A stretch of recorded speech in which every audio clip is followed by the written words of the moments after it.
high call series. నిజమైన స్నేహితులు ఎలా ఉండాలో చెప్పుకున్నాం. ఇప్పుడు మూడవ పాఠంగా మన దేశాన్ని పరిపాలించిన ఒక మహానాయకుడి గురించి చెప్పుకుందాం. మనకి ఊరు ఉందనుకోండి, ఊరు అంటే గ్రామం, పల్లె, విలేజ్ అంటారు. మీరు ఇంగ్లీష్ లో విలేజ్. విలేజ్ కి పెద్ద ఎవరు? సర్పంచ్, ప్రెసిడెంట్ అంటారు. అదే జిల్లాకి పెద్ద కలెక్టర్, రాష్ట్రానికి అంటే స్టేట్ పెద్ద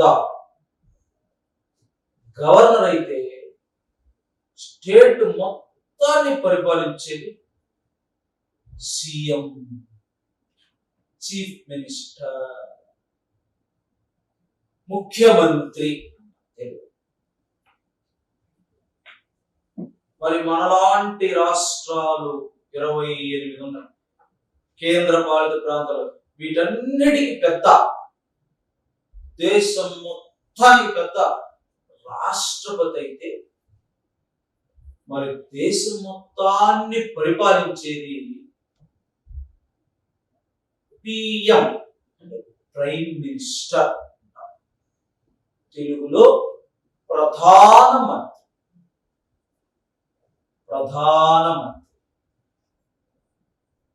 ఇప్పుడు మన ప్రధానమంత్రి ఎవరు? మీ అందరూ చెబుతారు. మన ప్రైమ్ మినిస్టర్ ఆఫ్ ఇండియా ఎవరు? నరేంద్ర మోదీ. ఇప్పుడు మన ప్రైమ్ మినిస్టర్ ఆఫ్ ఇండియా.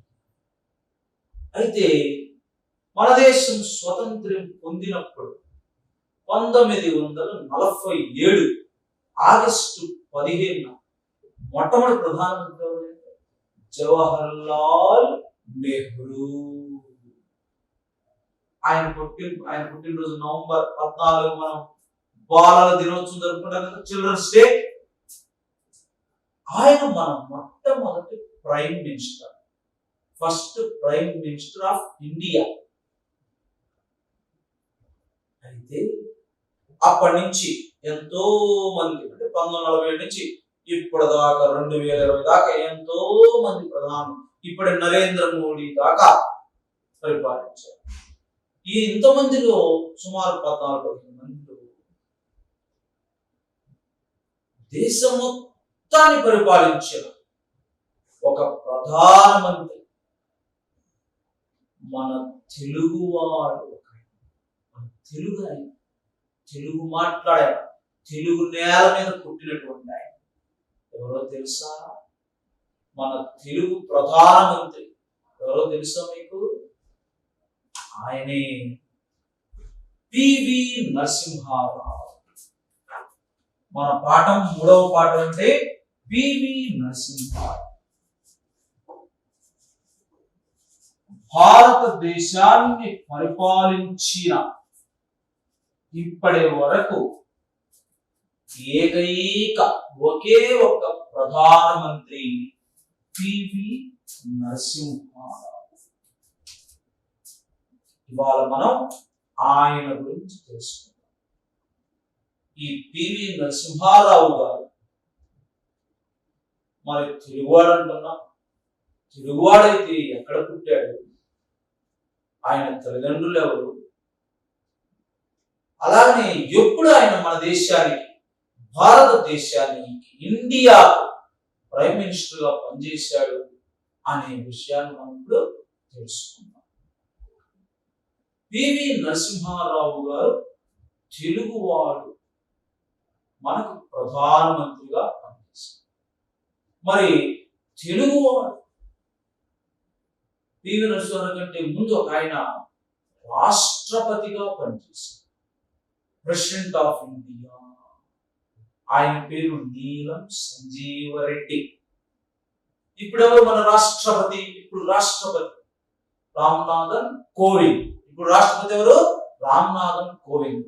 ఒక తెలుగు ఆయన కూడా మన రాష్ట్రపతికి పనిచేశాడు. ఆయన పేరు నీలం సంజీవ రెడ్డి.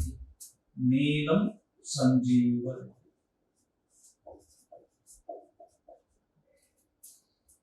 మన దేశాన్ని పరిపాలించిన ఏకైక ప్రధానమంత్రి పివి నరసింహారావు. ఆయన గురించి మనం ఇప్పుడు తెలుసుకుందాం. మరి మొట్టమొదటి ప్రధానమంత్రి ఎవరో చెప్పాము? జవహర్లాల్ నెహ్రూ అని చెప్పారు.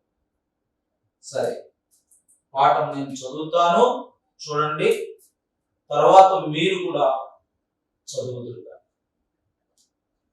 భారతదేశ ప్రధాన మంత్రి పదవిని చేపట్టిన ఒకే ఒక్క తెలుగువాడు పాములపర్తి వెంకట నరసింహారావు.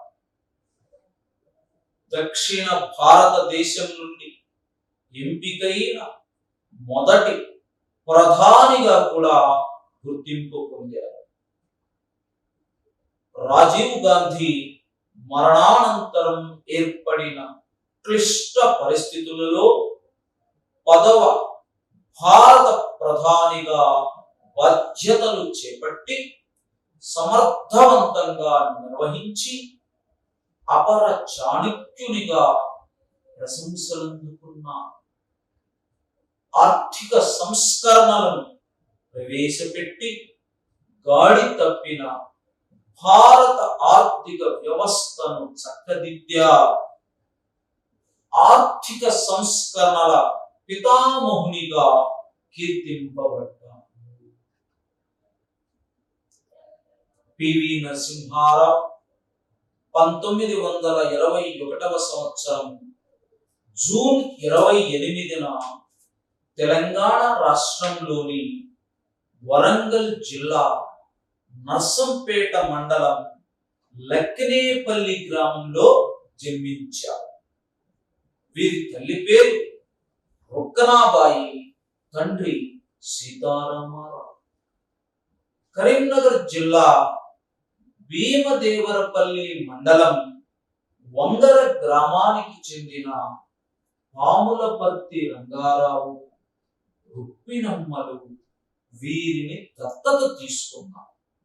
అప్పటి నుండి పాములపర్తి వెంకట నరసింహారావు అయ్యారు. మనం ఇంతకుముందే చెప్పుకున్నాం, మన దేశాన్ని పరిపాలించిన ఒకే ఒక్క తెలుగువాడు ప్రధానమంత్రి పివి నరసింహారావు. పూర్తి పేరు పాములపర్తి వెంకట నరసింహారావు. ఇంకో ప్రత్యేకత కూడా ఉంది ఆయనకి. ఇప్పటి వరకు పరిపాలించిన వాళ్ళందరూ ఉత్తర భారతదేశం అంటే భారతదేశ పటాన్ని గమనిస్తే అందులో సగానికి, ఇక్కడ భారతదేశ పటం చూడండి, భారతదేశ పటం, ఇందులో సగములో పైన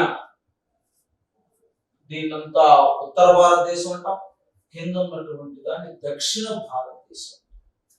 ఈ దక్షిణ భారతదేశం నుండి మొట్టమొదటి ఎంపికైనటువంటి మొట్టమొదటి ప్రధానమంత్రి పాములపర్తి వెంకట నరసింహారావు. ఎప్పుడు ఆయన ప్రధానమంత్రిగా అయ్యారంటే 1992-97, 5 సంవత్సరాలు ప్రధానమంత్రిగా పనిచేశారు.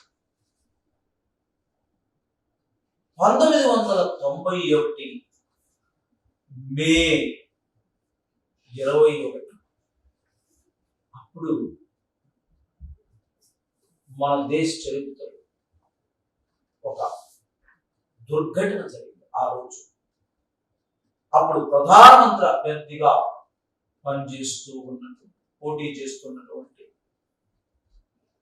రాజీవ్ గాంధీ ఉగ్రవాదులు బాంబులతో పెంచి చంపేస్తారు.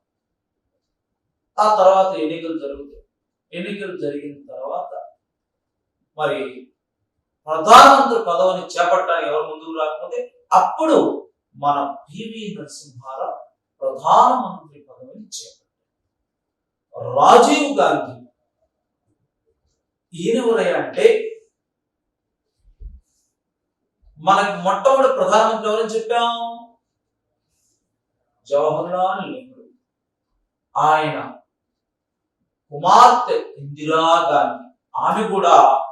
ఇందిరాగాంధీ కూడా సుమారు 10 సంవత్సరాలకు పైగా 15 సంవత్సరాలు మన దేశానికి ప్రధానమంత్రిగా పనిచేశారు.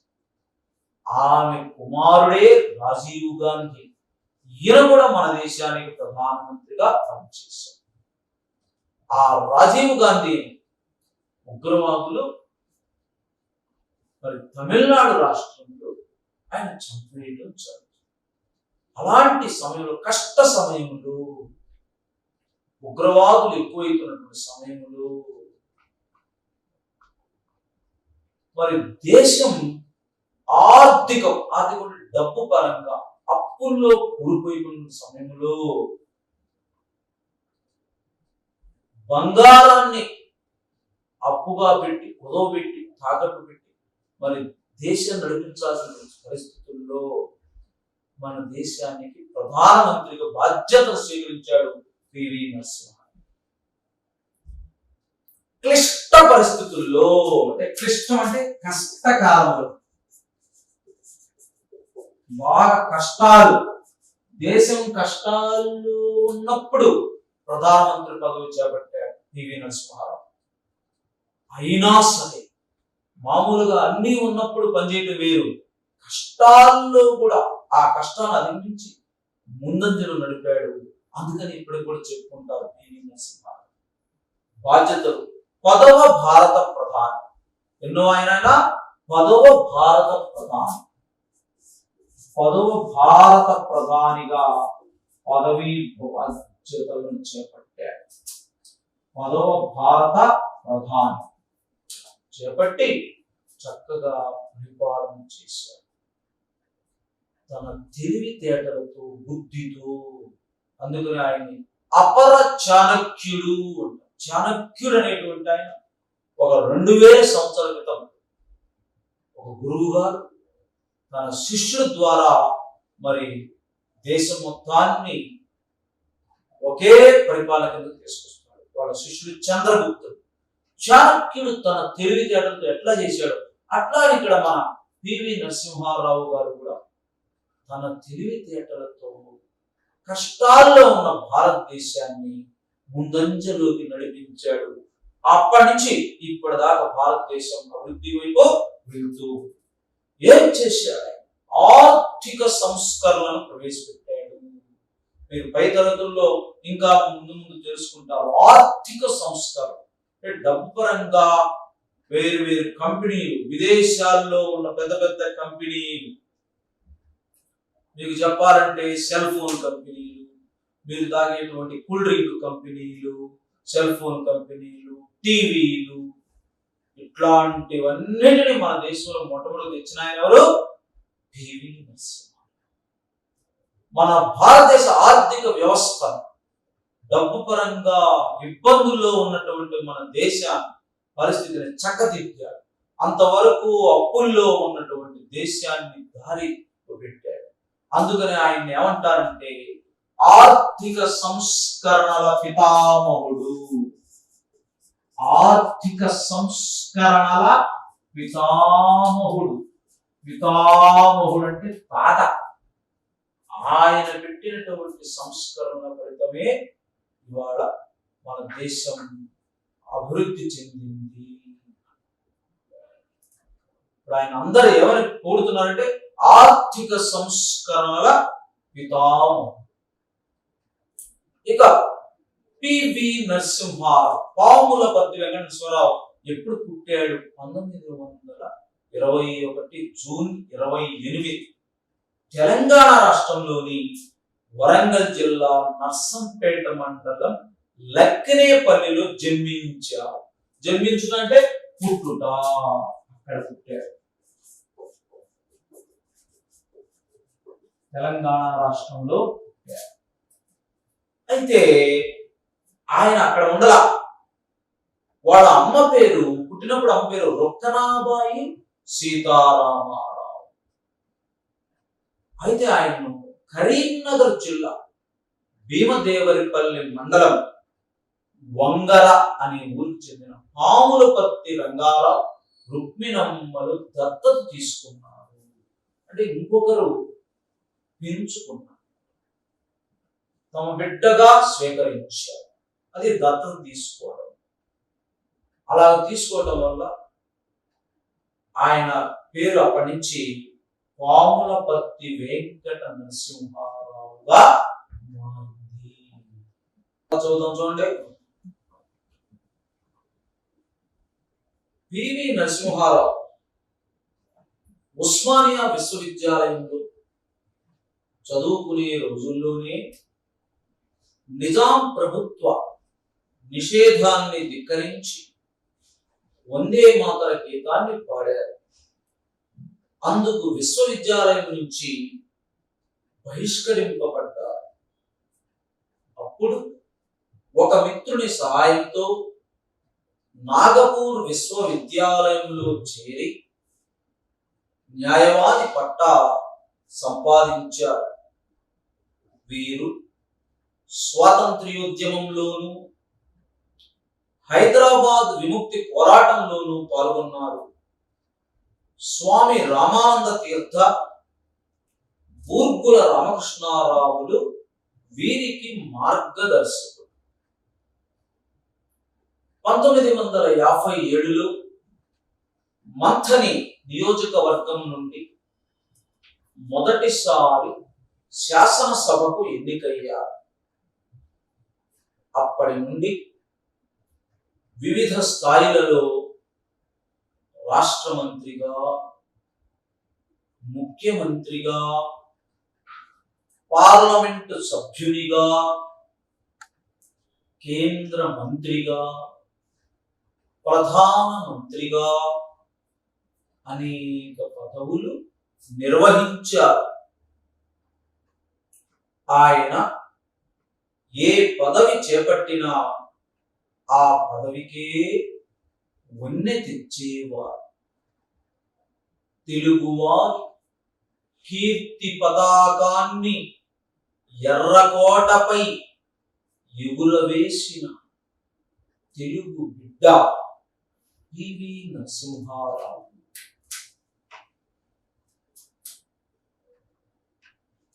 సరే, పివి నరసింహారావు గారు ఉస్మానియా విశ్వవిద్యాలయం ఉస్మానియా విశ్వవిద్యాలయం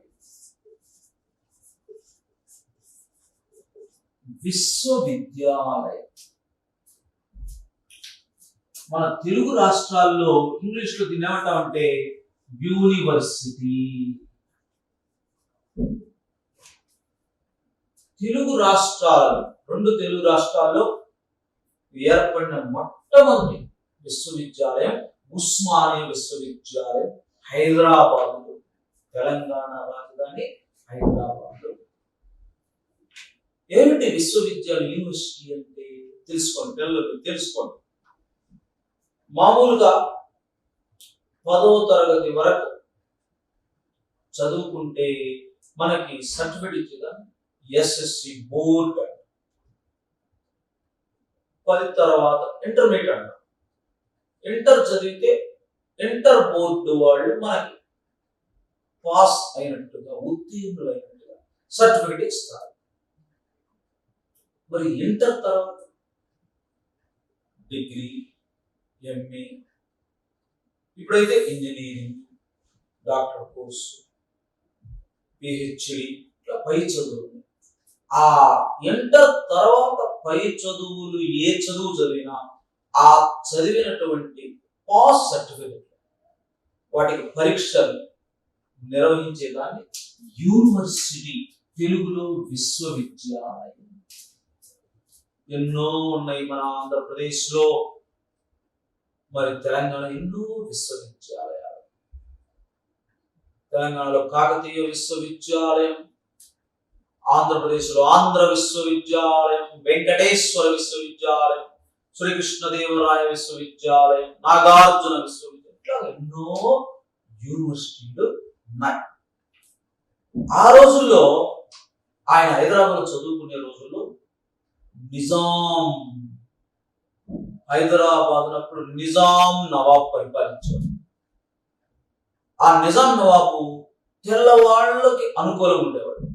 అందుకని ఆయన వందే మాతరం, ఇప్పుడు మనం పాడుతున్నామే వందే మాతరం పాడుతున్నాం జాతీయ గీతం. ఆ వందే మాతరం పాడితే అప్పుడు నిజాం నవాబు ఈ పివి నరసింహారావు గారిని విశ్వవిద్యాలయం నుంచి బహిష్కరింపబడ్డారు. బహిష్కరించడం అంటే తొలగించారు. బహిష్కరించు, తొలగించు, నువ్వు వందే మాతరం గీతం పాడతావా, తెల్లవాళ్ళకు వ్యతిరేకంగా నువ్వు చదువుకు పనికిరావు అని ఆయన్ని విద్యాన్ని తొలగించారు అప్పుడు నిజాం నవాబ్. అప్పుడు పాపం ఆయన చేసేది ఏం లేక ఒక మిత్రుడు సహాయం, మిత్రుడు అంటే ఎవరు? స్నేహితుడు. ఒక స్నేహితుడు నేస్తం, ఒక స్నేహితుడు సహాయం చేస్తే నాగపూర్, మహారాష్ట్రలో ఉంది, నాగపూర్ విశ్వవిద్యాలయం వచ్చి అక్కడ న్యాయవాద పట్టా అంటే డిగ్రీ. న్యాయవాదం అంటే ఏమిటి? ఇంగ్లీష్లో ఏమంటాం? Lawyer course. ఆ తర్వాత మళ్ళీ స్వతంత్రోద్యమంలో పాల్గొన్నాడు. దేశ స్వతంత్రం కోసం పోరాటం చేశాడు యువకుడిగా ఉంటూ. హైదరాబాద్ విముక్తి ఉద్యమం, హైదరాబాద్ మనం మీ అందరికి తెలుసు, ఇందాక చెప్పుకున్నాం మనం, స్వాతంత్రం వచ్చింది 1947 అని. ఆ 47 ఆగస్టు 15 వచ్చినప్పుడు అప్పుడు హైదరాబాద్ నిజాం నవాబ్ పరిపాలిస్తున్నాడు. నిజాం నవాబ్ ఆయన ఏమన్నాడంటే, నేను ఇండియాలో ఉండను, నాది సొంత దేశం. అప్పుడు సర్దార్ వల్లభాయ్ పటేల్ సైన్యాన్ని పంపించి మన దేశంలో కలిపేస్తారు. ఆ సందర్భంలో ఆ నిజాంని మన దేశం నుంచి పంపించడం కోసం నిజాంకు వ్యతిరేకంగా ఉద్యమంలో కూడా, ఉద్యమం అంటే అసలు అర్థం ప్రయత్నం, ఇక్కడ పోరాటంలో పాల్గొన్నాడు, ఆ ఉద్యమంలో పాల్గొన్నాడు. ఇక ఆయనకి ఇద్దరు గురువులు, మార్గదర్శకులు, మార్గాన్ని చూపించిన వారు. మార్గదర్శకులు అంటే దారి చూపించేవారు, అంటే గురువులు.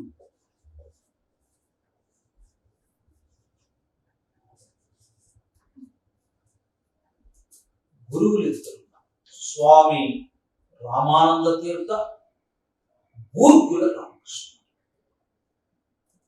వీళ్ళిద్దరు గురువులు.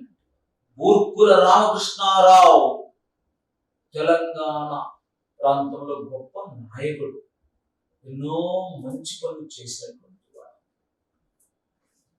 హైదరాబాదు రాష్ట్రానికి స్వతంత్ర్యం వచ్చిన తర్వాత మొట్టమొదటి ముఖ్యమంత్రిగా పనిచేశాడు బూర్గుల రామకృష్ణారావు. ఆ బూర్గుల రామకృష్ణారావు పివి నరసింహారావు గారికి గురువు.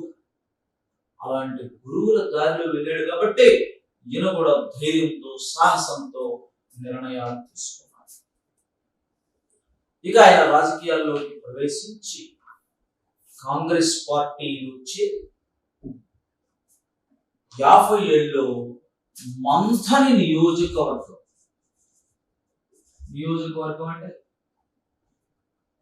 అసెంబ్లీ, శాసనసభ అంటారు.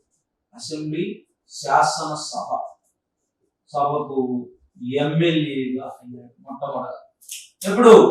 1950.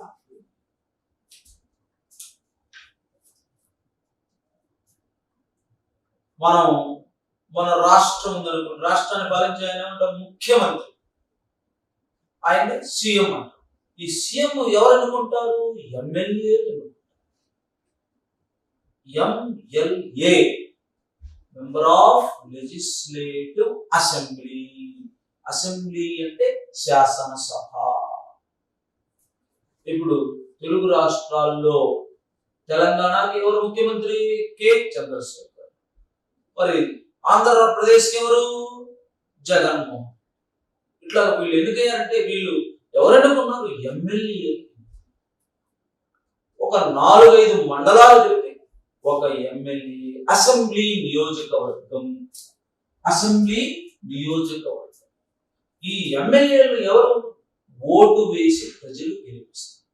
ఆ గెలిపిస్తే ఆ ఎమ్మెల్యేలందరూ కలిసి సీఎం, చీఫ్ మినిస్టర్ ని ఎన్నుకుంటారు. అట్లాగా ఆయన మొట్టమొదటిగా అసెంబ్లీకి ఎమ్మెల్యేగా 50 ఏళ్ళు ఎన్నికయ్యారు. ఎమ్మెల్యే అయిన తర్వాత ఆయన మన రాష్ట్రానికి, అప్పుడు మనది తెలంగాణ ఆంధ్రప్రదేశ్ కలిసే ఉండేది, ఒకే రాష్ట్రం ఉండేది ఆంధ్రప్రదేశ్. 2014లో తెలంగాణ వాళ్ళ వేరు రాష్ట్రాలు. అప్పుడు ఆ 2 రాష్ట్రాలు ఆంధ్రప్రదేశ్ కి మంత్రిగా పనిచేశాడు, విద్యాశాఖ మంత్రిగా పనిచేశాడు. అటు తర్వాత ఆంధ్రప్రదేశ్ కు ముఖ్యమంత్రిగా కూడా పనిచేశాడు, చీఫ్ మినిస్టర్ గా కూడా పనిచేశాడు. ఆ తర్వాత పార్లమెంట్ సభ్యుడు. పార్లమెంట్ ఏమంటాం? ఎంపీ.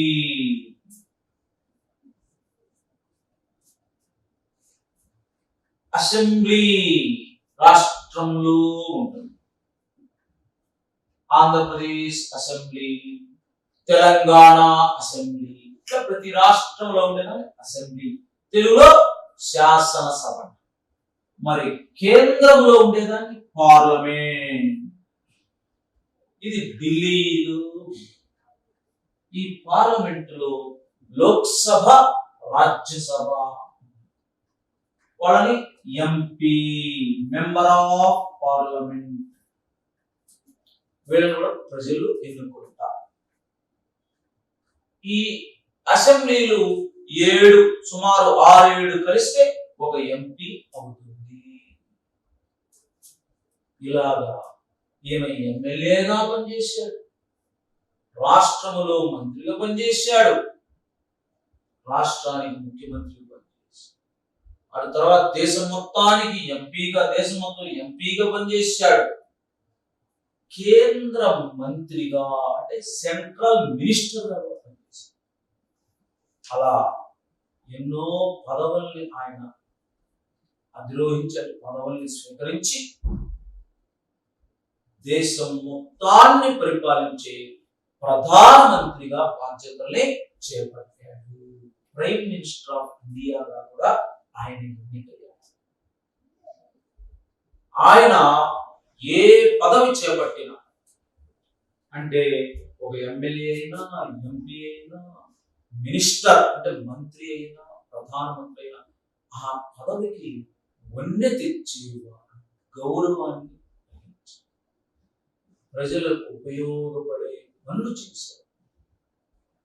ఆ రకంగా తెలుగువారి కీర్తి పతాకాన్ని ఎర్రకోటపై, ఎర్రకోట ఢిల్లీలో, అక్కడ ఆగస్టు 15 జెండా ఎగరేస్తారు ప్రధానమంత్రి.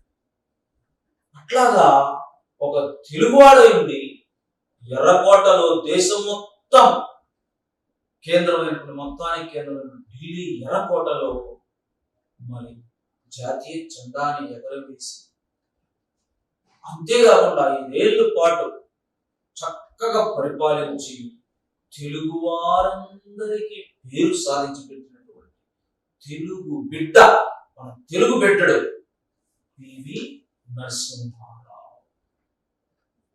పూర్తి పేరు ఏం చెప్పుకున్నా? పాములపర్తి వెంకట నరసింహారావు. అటు తర్వాత పివి నరసింహారావు బహుభాషా కోవిదుడు. 17 భాషలలో అనర్గళంగా మాట్లాడేవారు. విశ్వనాథ సత్యనారాయణ రాసిన 1000 పడగలు పుస్తకాన్ని సహస్రఫన్ పేరుతో హిందీలోకి అనువదించారు. ఆయనకు ఈ పుస్తకానికి కేంద్ర సాహిత్య అకాడమీ బహుమతి వచ్చింది. నరసింహారావు తన ఆత్మకథను ఇన్సైడర్ పేరుతో రచించారు. ఈ పుస్తకం లోపలి మనిషిగా తెలుగులోకి అనువాదం అయింది. ఇక పివి నరసింహారావు గారు అనేక భాషలు నేర్చుకోవడం కాదు, బహు అంటే చాలా. బహు అంటే ఏమిటి? చాలా. మరి భాషలు ఎన్నో ఉన్నాయి. మన మాతృభాష ఏమిటి? తెలుగు. ఇంకా తెలుగు కాదు మీకు తెలిసిన భాష చెప్పండి. ఇంగ్లీష్, హిందీ, ఉర్దూ, కన్నడం, మలయాళం, గుజరాతీ, ఇట్లాగా చాలా భాషలు ఉన్నాయి కదా. ఇట్లాగా మనం మామూలుగా నేర్చుకుంటే ఒక తెలుగు లేదా ఇంగ్లీష్ నేర్చుకోగలుగుతాం, హిందీ కొంచెం కొంచెం. కానీ ఆయన పివి నరసింహారావు గారు ఎంత గొప్ప మేధావో 17 భాషలు నేర్చుకున్నారు. ఈ 17 భాషలు ఎవరు మాట్లాడగలరు? ఆ భాషలో ఆయన కోవిదుడు. కోవిదుడు అంటే పండితుడు. ఆ భాషలు నేర్చుకోవడం కూడా ఆ భాషలు చక్కగా మరి కవిత్వం రాసే స్థాయిని సంపాదించారు. 17 భాషల్ని అనర్గళంగా మాట్లాడారు. అనర్గళంగా అంటే ఆగకుండా, తడబడకుండా అనర్గళంగా మాట్లాడేవాడు. మన తెలుగునాట ఉన్న గొప్ప కవులు, పద్యాలు పాటలు రాసే వాళ్ళ కవులు అంటారు, వచనాలు రాసే వాళ్ళ కవులు అంటారు. కొంతమంది కవులు మీరు చదువుకున్నారు, వేమన బద్దెలని, రాయపురం సుబ్బారావు. మరి తెలుగునాట కవుల్లో గొప్ప కవి విజయవాడ నగరంలో ఉంటూ ఆయన గొప్ప గ్రంథాలు రాశాడు. ఆయన పేరు విశ్వనాథ సత్యనారాయణ. విశ్వనాథ సత్యనారాయణ చిత్రపటం చూడండి ఇక్కడ. విశ్వనాథ సత్యనారాయణ ఈయన గొప్ప కవి, ఎన్నో గ్రంథాలు రాశాడు. రామాయణ కల్పవృక్షం రాశాడు, 1000 పడగలను రాశాడు. ఇలాగ ఎన్నో కిన్నెర స్వామి పాటలు రాశాడు. ఆంధ్ర ప్రశస్తి అనే గ్రంథం. అయితే ఈయన రాసిన 1000 పడగలు అనే పుస్తకాన్ని హిందీలోకి రాశాడు మన పివి నరసింహారావు గారు. ఏం పేరుతో? సహస్రఫన్. సహస్రం అంటే 1000, ఫన్ అంటే పడగ. 1000 పడగలు అనే పేరుతో అనువాదం చేశారు. అనువాదం అంటే ఆంగ్లంలో ట్రాన్స్లేషన్, అంటే ఇంగ్లీష్ లో ట్రాన్స్లేషన్ అంటే అనువాదం. అంటే ఒక భాషలో ఉన్న మాటని ఇంకో భాషలోకి మార్చడం, ఒక భాషలో ఉన్నటువంటి దాన్ని ఇంకొక భాషలోకి మార్చడం, దీని అనువాదం. ఈజ్ ఎ టీచర్ అని ఇంగ్లీష్ లో, అతడు ఒక ఉపాధ్యాయుడు. తెలుగులో మార్చలేదు. ఇది దీన్ని అనువాదం, ట్రాన్స్లేషన్. అట్లాగా ఆయన తెలుగులో విశ్వనాథ సత్యనారాయణ రాసిన 1000 పడగల్ని సహస్రఫన్ అనే పేరుతో హిందీలోకి అనువాదించారు. చూడండి, 17 భాషల్లో ఆయన మాట్లాడారు. ఇక ఆయనకు ఈ పుస్తకానికి కేంద్ర సాహిత్య అకాడమీ బహుమతి కూడా వచ్చింది, అవార్డు. కేంద్ర సాహిత్య అకాడమీ వేరు వేరు భాషల్లో కవిత్వం రాసిన కవులకు అవార్డు ఇస్తుంది. అట్లాగా ఎంతో మంది మన తెలుగు వాళ్ళు కూడా వచ్చింది. ఈయనకి మరి హిందీలో రాసినందుకు గాను పివి నరసింహారావు గారికి ఆ అవార్డు వచ్చింది. ఇక నరసింహారావు గారు తన ఆత్మకథను రాసుకున్నాడు. ఆత్మకథ అంటే తన గురించి తాను రాసుకున్నాడు.